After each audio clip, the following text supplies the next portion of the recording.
నమస్తే, welcome to four sides TV. ఈసారి జరిగిన ఎన్నికలు ఉత్కంఠను కలిగించడమే కాకుండా ఊహించని ఫలితాలను అందించాయి. దేశవ్యాప్తంగా జరిగిన లోక్సభ ఎన్నికలే కాదు, ఇటు ఆంధ్రప్రదేశ్ ఎన్నికలు మరియు ఒడిశాలో జరిగిన అసెంబ్లీ ఎన్నికలు సంచలనాన్ని కలిగించాయి.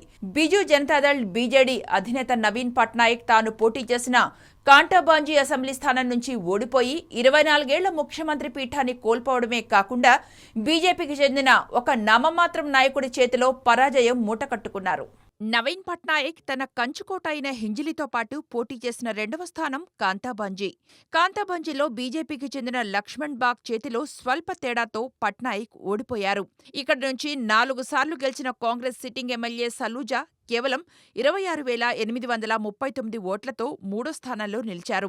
కాంతాబాంజీలో బీజేపీ విజయం సాధించడం ఇదే తొలిసారి. 2014లో జరిగిన అసెంబ్లీ ఎన్నికలలో లక్ష్మణ్ బాగ్ అదే స్థానం నుండి మూడవ స్థానంలో నిలిచారు.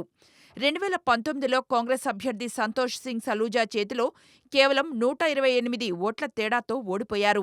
48 ఏళ్ల బాగ్ మాట్లాడుతూ ఈసారి కూడా తాను గెలుస్తానని ఊహించలేదన్నారు.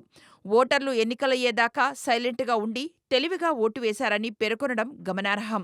ముఖ్యంగా ఆంధ్రప్రదేశ్ మరియు తెలంగాణలోని ఇటుక బట్టీలకు వలసల సుదీర్ఘ చరిత్ర కలిగిన నియోజకవర్గంలో బలమైన మూలాలను కలిగి ఉన్న బాగ్ వలస కార్మికులకు ఇబ్బందులు ఎదురైనప్పుడు సహాయం చేయడం ద్వారా తన స్థానాన్ని బలపరుచుకున్నారని అతని సన్నిహిత వర్గాలంటున్నాయి. అసెంబ్లీ ఎన్నికలలో రాష్ట్ర వ్యాప్తంగా బీజేపీకి వేవ్ రావడంతో పాటు దాదాపు 40,000 జనాభా ఉన్న ప్రాంతాల్లో ఆధిపత్యంలో ఉన్న యాదవ్ కమ్యూనిటీ అతనికి అనుకూలంగా పనిచేసినట్లు కనిపిస్తోంది.